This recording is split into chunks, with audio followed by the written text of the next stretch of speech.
녹두는 이렇게 드셔야 당뇨가 예방되고 혈당이 쑥 떨어져요. 한의학에서는 약으로 사용할 정도로 약효가 뛰어난 식재료가 녹두예요. 우리 선조들은 이 약효를 잘 알고 일반 가정에서도 많이 사용했는데, 이런 녹두가 만병의 근원인 고혈압과 당뇨에도 좋다는 사실 알고 계셔요? 그런데 이렇게 좋다는 녹두도 잘 알고 드셔야 돼요. 잘못 드시면 우리 몸에 독이 될 수도 있고, 잘 드시면 보약이 될 수도 있어요. 녹두는 어떻게 또 무엇과 먹어야 되고 주의할 점은 무엇인지 모두 알려드릴게요. 녹두의 약간 거친 식감을 싫어하시는 분들이 껍질을 까고 녹두 속 알맹이만 드시는데, 녹두의 놀라운 영양 성분들이 거의 다 껍질에 있기 때문에 녹두 껍질은 반드시 함께 드셔야 돼요. 녹두에는 식이섬유가 풍부하고 소화를 돕는 효소가 많아서 소화가 잘 안 되시는 분들이 드시면 도움이 되는데, 녹두에 풍부한 식이섬유가 장 운동을 활발하게 하고 소화를 돕는 효소가 우리 장에 유익균을 풍성하게 해줘서 장 건강을 개선해 줄 수가 있어요. 우리의 선조들은 기력이 많이 약해진 환자한테 녹두죽을 먹여서 몸의 기력을 회복시켜 주었는데, 그만큼 몸이 약해진 환자들의 몸에도 흡수가 잘 될 만큼 녹두가 우리 몸에 좋다는 거죠. 놀랍게도 녹두에는 마그네슘, 칼슘과 같은 미네랄 성분도 풍부한데, 이 풍부한 칼슘은 골다공증을 예방하고 뼈를 튼튼하게 하는 효과가 있어요. 칼슘이 뼈를 이루는 주성분인 건 잘 알고 계시잖아요. 마그네슘은 이런 필수 미네랄인 칼슘의 흡수를 도와주기 때문에 녹두가 뼈 건강에 놀라운 효능을 발휘할 수 있는 거예요. 근데 녹두는 성질이 차기 때문에 몸이 찬 분들은 주의해서 드시는 게 좋아요. 이 때문에 녹두의 껍질을 벗기고 드시는 분들이 있는데, 하지만 마늘과 함께 드신다면 몸이 찬 분들도 조금 더 편안하게 녹두를 드실 수가 있겠죠. 마늘의 따뜻한 성질이 녹두의 찬 성질을 중화시켜주기 때문인데, 이뿐 아니라 마늘은 대표적인 항암 식품인 거 아시죠? 마늘에는 S알리시스테인과 알리신이라는 성분이 풍부해서 암세포를 억제해주고 사멸시켜주는 효능도 있어요. 또한 강력한 항산화 성분인 폴리페놀도 많이 들어있어서 나쁜 콜레스테롤의 생성도 막아주고 혈관을 깨끗하게 만들어주기 때문에 이 심혈관 질환 예방에 탁월하죠. 이뿐 아니라 우리 몸의 지방 대사를 촉진해서 지방 분해를 통해서 체지방을 제거하고 비만을 예방하는 효능까지 있는 놀라운 식품이에요. 그래서 마늘을 녹두와 함께 드시면 시너지 효과가 있기 때문에 우리 몸에 보약이 될 수가 있죠. 마늘과 녹두를 함께 먹을 수 있는 가장 간단한 방법은 마늘 녹두밥을 지어서 드시면 되는데, 녹두를 물에 충분히 불려서 밥을 하시면 녹두 껍질의 거친 식감을 완화시키 편하게 드실 수가 있겠죠. 그리고 우리가 녹두하면 생각나는 대표적인 음식이 녹두 빈대떡. 맛있는 이 녹두 빈대떡에 돼지고기를 갈아서 함께 부쳐 먹기도 하죠. 이 방법은 영양학적으로도 탁월한 조합이 되는데, 녹두에 부족한 필수 아미노산인 트립토판 같은 성분이 돼지고기에는 풍부하게 들어있기 때문이에요. 트립토판이나 메티오닌 같은 필수 아미노산은 우리 몸에서 합성이 되지 않아 반드시 음식을 통해 섭취해야 돼요. 돼지고기가 이런 아미노산의 훌륭한 공급원이 될 수 있기 때문에 나이가 들면서 기력이 약해지신 분들이 녹두와 돼지고기를 함께 드시면 기력 회복에 좋은 효과를 보실 수가 있겠죠. 또한 돼지고기에는 단백질이 풍부해서 근육을 튼튼하게 하는데 도움을 주고, 풍부한 비타민 B1은 피로회복과 신경 안정에도 효과적이에요. 철분도 풍부해서 나이가 들면 부족해지는 철분 보충에도 효과를 볼 수 있고, 필수 지방산인 리놀렌산이 많아 동맥경화, 고혈압과 같은 이 혈관 질환 예방, 아연, 셀레늄, 비타민 B6 등의 영양소도 면역력을 강화하는 데도 도움을 줄 수가 있죠. 녹두는 또한 혈당도 낮춰주고 인슐린 감수성도 높여주는 효능이 있어 당뇨 관리에도 좋은 식품이에요. 풍부한 식이섬유는 소장에서 당의 흡수를 지연시켜주고, 다양한 미네랄과 비타민이 당뇨로 인한 합병증을 예방하는 데도 좋은 효능을 줄 수가 있겠죠. 이때 팥과 함께 드시면 이런 효과들이 매우 높아져요. 팥은 강력한 항산화 성분이 안토시아닌이 풍부해서 혈관의 활성산소를 제거해주고 혈관세포의 손상을 예방해줘서 혈관을 깨끗하게 해줄 수가 있죠. 2014년에 발표된 한 연구에서 팥을 섭취하는 것이 제2형 당뇨병 환자의 혈당 수치와 인슐린 저항성을 개선하는 데 도움이 되는 것으로 보고된 적도 있어요. 이 연구에서는 4주 동안 매일 팥을 섭취한 결과 당뇨 환자들의 공복 혈당 수치가 평균 15.9% 감소했고, 인슐린 저항성이 감소하는 결과도 볼 수 있었죠. 팥은 쌀이 10배 이상, 바나나의 4배 이상의 많은 칼륨을 함유하고 있는데, 칼륨이 몸 안에 나트륨을 배출하고 당뇨 환자의 신장 기능을 강화시켜주고 혈압 상승도 억제하는 효능도 있죠. 팥은 한의원에서도 다이어트를 위한 처방을 할 때도 사용이 되는데, 팥의 풍부한 칼륨은 이뇨작용을 통해서 부종을 줄여주기 때문에 지방이 몸에 축적돼서 살이 찌는 사람에게도 효과적이에요. 특히 쉽게 붓고 살이 찌는 분들한테는 더욱 효과가 좋은데, 한 실험에서 실험쥐에 팥 추출물을 먹였더니 근육 손실 없이 체지방 함량이 30% 이상 줄었고 몸무게도 37%나 감소한 결과를 발표하기도 했죠. 이렇게 녹두와 함께 복용하면 좋은 식품들을 알아보았는데, 그렇다면 녹두를 복용할 때 주의할 점이 어떤 것도 있는지도 한번 살펴볼게요. 첫 번째, 녹두는 차가운 성질의 음식이에요. 녹두의 차가운 성질은 우리 몸의 열을 낮춰주고 스트레스를 해소하는 효과도 있어요. 또한 염증을 완화시키고 통증을 줄이는 데도 도움을 줄 수 있는데, 그래서 녹두로 속을 채운 베개를 쓰면 두통이 완화되기도 해요. 다만 이런 찬 효능 효능 때문에 녹두를 드실 때 주의하셔야 되는 게 있는데, 평소 몸에 찬 분들이 녹두를 많이 드시게 되면 오히려 몸에 해가 될 수도 있겠죠. 위나장이 차가워지면 소화력이 떨어지고 복통이나 변비, 설사가 나타날 수가 있고, 이런 분들이 녹두를 드시려면 앞에서 알려드린 대로 마늘과 함께 드셔보시길 바래요. 그리고 두 번째 주의할 점은 바로 녹두의 강력한 해독작용이에요. 녹두의 해독작용은 우리 몸의 중요한 장기 중 하나인 간에 많은 도움을 주는데, 간은 우리 몸의 독소를 해독하는 역할을 맡고 있죠. 녹두가 이런 간의 해독 기능을 도와주게 돼요. 녹두의 풍부한 단백질과 펩타이드는 간 해독에 필요한 글루타치온의 원료를 공급해주고, 우리 몸의 중금속과 독성 물질과 결합해서 몸 밖으로 내보내는 역할을 하게 되죠. 특히 중금속 해독 연구에서는 납이나 카드뮴 등의 흡수를 억제하거나 배출을 도와서 독성 완화 효과를 보여주기도 했어요. 하지만 이런 효과가 우리가 보약을 복용하는 경우엔 상극이 될 수가 있죠. 보약의 효과가 녹두의 해독작용 때문에 많이 사라져 버릴 수가 있다고 해요. 그래서 한의원에서 한약을 지으면 녹두나 숙주나무를 먹지 말라고 얘기하는 이유 중에 하나죠. 이런 녹두의 해독작용은 녹두의 껍질에 있는 성분 때문에 나타나게 되는데, 따라서 녹두의 껍질을 제거하고 만든 요리나 녹두 전분으로 만든 청포묵, 녹두 당면을 드시면 녹두의 해독작용은 없어지게 되겠죠. 물론 녹두 껍질을 제거해도 알맹이의 영양 성분들은 풍부한데, 해독작용이 필요한 경우에는 껍질을 제거하지 않고 복용하시는 게 좋습니다. 세 번째로 복용할 때 주의할 점은 녹두에 풍부한 칼륨이죠. 앞에서 얘기했던 것처럼 칼륨은 나트륨의 배출을 해주며 당뇨와 고혈압에 도움은 되지만, 신장이 약하신 분들한테는 간혹 독이 될 수가 있어요. 신장이 약하신 분들이 녹두를 필요 이상으로 많이 드시게 되면 칼륨 배출이 제대로 되지 않으면서 몸에 칼륨이 쌓이겠죠. 고칼륨 혈증이 발생할 수가 있는데, 그렇게 되면 근육의 약화나 부정맥, 심장질환 등의 증상이 발생할 수 있으니 신장이 약하신 분들은 과도하게 많이 드시지 않는 게 좋겠죠.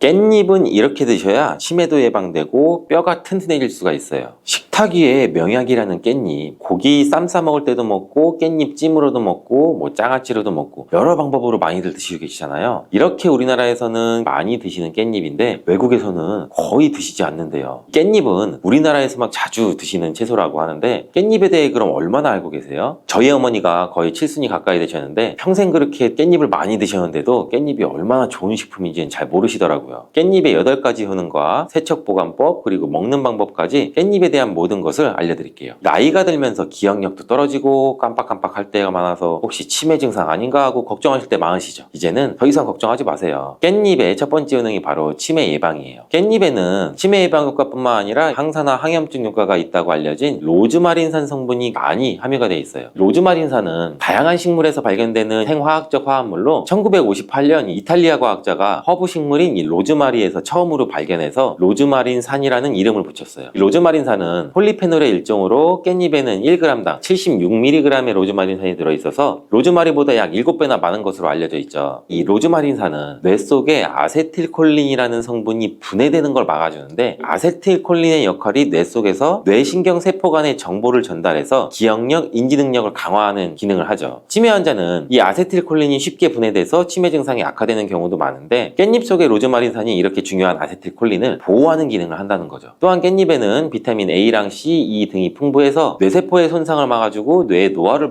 예방해주는 효과도 있어요. 그리고 깻잎에는 철분도 풍부해서 빈혈 예방 효과도 가지고 있고, 뇌의 산소 공급을 더 원활하게 해주기 때문에 다방면으로 뇌의 건강에 도움을 받을 수가 있죠. 그래서 이런 깻잎의 섭취와 함께 부가적으로 치매 예방을 위해서는 규칙적인 운동과 균형 잡힌 식습관, 스트레스 관리 등이 함께 이루어지면 훨씬 더 좋은 효과를 발휘할 수가 있겠죠. 깻잎의 두 번째 효능은 바로 뼈 건강에 도움을 준다는 거예요. 보통 여성의 경우 폐경 이후에 골밀도가 감소해서 골다공증이 오는 확률이 많아지는데, 이 골다공증을 예방하기 위해서 우리가 보통 칼슘제를 복용하고 필요한 경우에는 병원에서 처방약을 받아 복용을 하시게 되잖아요. 깻잎에는 이 칼슘이 굉장히 많이 들어있어요. 채소 중에 칼슘의 왕이라는 이 시금치보다도 무려 7배나 더 많이 들어있고 우유보다도 2배나 더 많은 칼슘을 가지고 있죠. 근데 이 칼슘은 몸의 흡수율이 낮기 때문에 칼슘 영양제를 드셔도 효과가 약한 경우도 있어요. 깻잎에 많이 들어있는 성분 중에 하나가 비타민 K예요. 이 비타민 K는 칼슘 대사에 관여하는 오스테오칼신이라는 단백질을 활성화시키는데, 이 오스테오칼신은 혈관 속에 있는 칼슘이 뼈로 이동하는 것을 도와주기 때문에 조금 더 직접적으로 골밀도를 높이는 데 도움을 줄 수가 있겠죠. 이렇게 깻잎은 다방면으로 골다공증 예방에 큰 도움을 주는데 놀라운 효능이죠. 깻잎의 세 번째 효능은 바로 항암작용이에요. 깻잎은 강력한 항암작용 효과가 있는데 바로 깻잎에 들어있는 파이토케미컬이라는 성분들 때문이에요. 특히 루테올린, 퀘세틴 같은 성분들은 암세포가 증식하고 전이되는 걸 억제하고 암세포가 자연스럽게 죽도록 자멸기전을 유도하는 효과도 있어요. 있어요. 또 항산화, 항염증 효과도 가지고 있어서 암세포가 발현되는 것을 초기부터 억제하는 효과도 갖고 있고요. 임상 연구에서 특히 이 파이토케미컬은 위암, 유방암 등에서 직접적으로 암세포의 성장과 증식을 억제하는 효과를 보여주었어요. 또 고유감에 있어서도 큰 억제 효과가 있는 것으로 보고가 되었죠. 이렇게 항암작용이 있는 깻잎 꼭 기억하시고 암 예방에도 많은 도움을 받으시길 바라고요. 네 번째 깻잎의 효능은 눈 건강에 도움을 주는 거죠. 깻잎에는 루테인이 풍부하게 들어있어서 루테인은 눈의 망막에 축적이 되는 항산화제로서 자외선에 의해서 발생하는 활성산소를 제거해줘. 그래서 눈의 노화를 예방하고 시력을 유지시키는데 반드시 필요한 거고, 또 루테인은 눈의 황반을 구성하는 성분으로 황반 변성이나 백내장 같은 안구 질환을 예방하는 데도 필수적이죠. 또 이 깻잎에는 루테인 말고도 베타카로틴이 풍부한데, 베타카로틴은 비타민 A의 전구체죠. 눈의 점막을 보호하고 야맹증을 예방해주고 항산화 작용과 함께 눈의 피로 해소에도 도움이 되고, 이렇게 깻잎이 눈의 노화 방지와 기능 유지에 큰 도움을 준다는 점 꼭 기억하시면 좋겠죠. 다섯 번째 깻잎의 효능은 바로 소화기능 촉진이에요. 깻잎 100g에는 식이섬유가 약 4g이나 들어있는데, 이 풍부한 식이섬유는 장 운동을 촉진하고 변비를 예방할 뿐 아니라 소화 기능을 돕는 데 큰 역할을 하죠. 또한 깻잎의 이런 효능은 음식물을 빨리빨리 움직이게 해서 장에서 오래 머물지 않게 해요. 음식물이 장에 오래 머물게 되면 들어보신 적이 있을 수도 있는데 담적병이라는 것이 생길 수가 있죠. 담적 독소가 생기면서 전반적인 소화장애나 팽만감, 통증 등이 유발되고 위장관의 순환을 저해하는데, 깻잎의 식이섬유들은 이 담적병을 예방하는 데 도움을 줄 수가 있죠. 여섯 번째 깻잎의 효능은 강력한 항균 기능이죠. 여러분, 이 깻잎에는 그 특유의 향이 있잖아요. 이 특유의 향을 나타내는 것은 페릴 알데하이드랑 페릴 케톤 등의 성분 때문인데, 바로 이 성분들이 세균과 바이러스를 억제하는 향균 작용을 나타내요. 또한 깻잎에 많이 함유된 로즈마린산도 강력한 항균 작용을 하는데, 이 때문에 다양한 감염을 예방하는 효과를 갖고 있어서 몸의 건강을 유지할 수가 있죠. 마지막 일곱 번째 깻잎의 효능은 면역력 강화와 조절이에요. 대표적인 항산화 물질인 베타카로틴이 깻잎에 풍부해서 면역력을 높여주고, 또한 깻잎에는 비타민 A, C가 풍부한데, 이 비타민들은 백혈구의 활성화를 도와주죠. 그리고 앞에서 얘기했던 루테올린과 퀘세틴 성분은 이 염증 매개체의 분비 및 히스타민의 방출을 억제해서 면역계가 과활성화되면서 나타나는 콧물이나 재채기, 가렴, 이런 알러지 증상 등을 완화시킬 수가 있죠. 이렇게 좋은 효능이 많은 깻잎도 드실 때 주의하셔야 할 분들이 있어요. 깻잎에는 다른 좋은 성분들과 함께 칼륨 또한 함유량이 높기 때문에 신장이 약하신 분들이 깻잎을 많이 드시면 신장에 무리를 줄 수가 있으니 과다하게 섭취하는 것을 피하길 바라고, 비타민 또 K가 풍부하다고 했잖아요. 이 비타민 K는 혈액을 응고시키는 효과가 있어요. 그래서 처방으로 혈전 용해제를 복용하시는 분들이 깻잎을 많이 드시면 약의 효과도 떨어질 수가 있기 때문에 일상적으로 가볍게 드시는 정도는 무리가 없지만 과하게 드시는 거는 피하는 게 좋겠죠. 또 하나의 주의사항이 있는데, 그것은 바로 잔류농약이죠. 국립농산물품질관리원에서 조사를 했는데 잔류농약 수치가 깻잎, 상추, 부추 순으로 깻잎이 제일 많았대요. 그 이유가 있는데, 깻잎 뒷면에 보시면 까칠까칠한 잔털들이 많이 있잖아요. 이 잔털 때문에 농약뿐 아니라 다른 이물질, 애벌레, 벌레알 등이 잘 달라붙어 있대요. 그래서 깻잎은 특히 세척이 아주 중요한데, 세척하는 방법도 알려드릴게요. 깻잎은 흐르는 물에만 씻으면 절대 안 돼요. 깻잎의 상한 부분이나 검게 변한 꼭지 부분을 잘라주고 물에 푹 담가주시는 게 좋아요. 그리고 식초를 조금 넣고 5분 정도 기다려주세요. 그 후에는 깻잎 한 장 한 장씩 떼서 흐르는 물에 앞뒷면을 잘 씻어주시면 돼요. 뭐 세척이 그렇게 어렵진 않죠. 깻잎은 또한 금방 검게 돼서 보관하기 약간 어려운 채소인데, 보관법도 바로 알려드릴게요. 깻잎은 낮은 온도에 약하고 보관할 때도 수분이 없으면 금방 시들어 버리거든요. 오래 보관할 수 있는 방법은 깻잎을 깨끗이 씻고 물기를 너무 탈탈 털지 마시고, 혹시나 너무 탈탈 터셨다면 지퍼백 안에 물을 살짝 넣으시면 돼요. 깻잎의 꼭지를 아래로 향하게 해서 넣어주시고, 그러면 아래쪽에 고인 물에 깻잎의 꼭지가 살짝 잠겨 물을 흡수하게 되면 금방 시들지 않아요. 그리고 냉장고에 문짝에 세워서 보관해 주시면 되죠. 냉장고 안쪽은 온도가 상대적으로 낮아 깻잎이 쉽게 상할 수가 있어서 바깥쪽인 문에 보관하시면 되는 거예요. 깻잎도 드시는 방법이 중요한데, 생으로 먹을 때도 물론 좋은데 찜으로 먹을 때 영양소의 흡수를 더욱 많이 할 수가 있어요. 간단하면서도 맛도 좋고 영양도 좋은 깻잎찜 만드는 방법도 알려드릴게요. 우선 잘 씻은 깻잎을 준비하시고 양념장을 만들어요. 양념장은 고춧가루 1스푼, 간장 1스푼, 물 5스푼, 다시마 육수가 있다면 더욱 좋겠죠. 그리고 설탕 1스푼, 매실청 1스푼, 들기름 2스푼을 넣어주고 양파 반 개를 잘 다져서 양념장에 넣어주신 다음 섞어주면 되죠. 들기름을 사용하게 되면 향도 좋을 뿐 아니라 들기름에는 항염증의 효과가 좋은 이 감마 리놀렌산이 풍부해서 아토피나 피부 건조증에도 많은 도움을 줄 수가 있죠. 그리고 깻잎과 들기름을 같이 조리를 하면 깻잎의 풍부한 항산화 성분인 베타카로틴의 흡수율도 높을 수 있는 효과도 있어요. 오늘 알려드릴 깻잎찜은 불을 사용하지 않고 전자레인지를 이용할 건데요. 전자레인지 용기에 깻잎을 넣고 양념장을 잘 묻혀줘요. 또 깻잎을 넣고 양념장을 묻혀주시고 겹겹이 깻잎을 잘 넣은 다음에 랩으로 잘 덮어주시고 숨구멍을 뚫어주죠. 그리고 전자레인지에 넣고 2분 정도 돌려주면 끝이에요. 정말 간단하죠. 두 번째 깻잎을 드시는 방법은 깻잎 두부 계란전이에요. 먼저 잘 씻은 깻잎을 채 썰어주시고 두부 반모를 면포에 걸러 물기를 짜주죠. 여기에 계란 2개를 넣어주시고 약간의 소금으로 간을 하시면 돼요. 잘 섞어서 그리고 반죽을 한 다음에 팬에다가 잘 붙여주시면 되는데 이렇게 같이 드시는 이유가 있어요. 첫 번째는 깻잎을 계란과 함께 드시면 치매 예방 효과도 나타날 수가 있고 깻잎의 로즈마린산이 아세틸콜린에 분해되는 것을 막아준다고 했잖아요. 계란 노른자 속에 풍부한 콜린이 바로 이 아세틸콜린의 양을 증가시켜 인지능력 저하, 기억력 개선을 도와줄 수가 있죠. 그리고 두 번째, 두부에는 비타민 D의 함량이 풍부하기 때문에 두부 100g에는 하루에 섭취해야 되는 비타민 D의 양이 약 40배나 많은 비타민 D가 들어있어요. 깻잎의 풍부한 칼슘이 두부의 비타민 D와 만나 흡수율이 좋아지게 되죠. 이렇게 깻잎을 계란 두부와 함께 드시면 치매 예방과 골다공증 예방에 아주 좋은 음식이 되겠죠. 간단하고 영양이 풍부한 깻잎 두부 계란전 꼭 한번 해드셔 보시기를 바라요.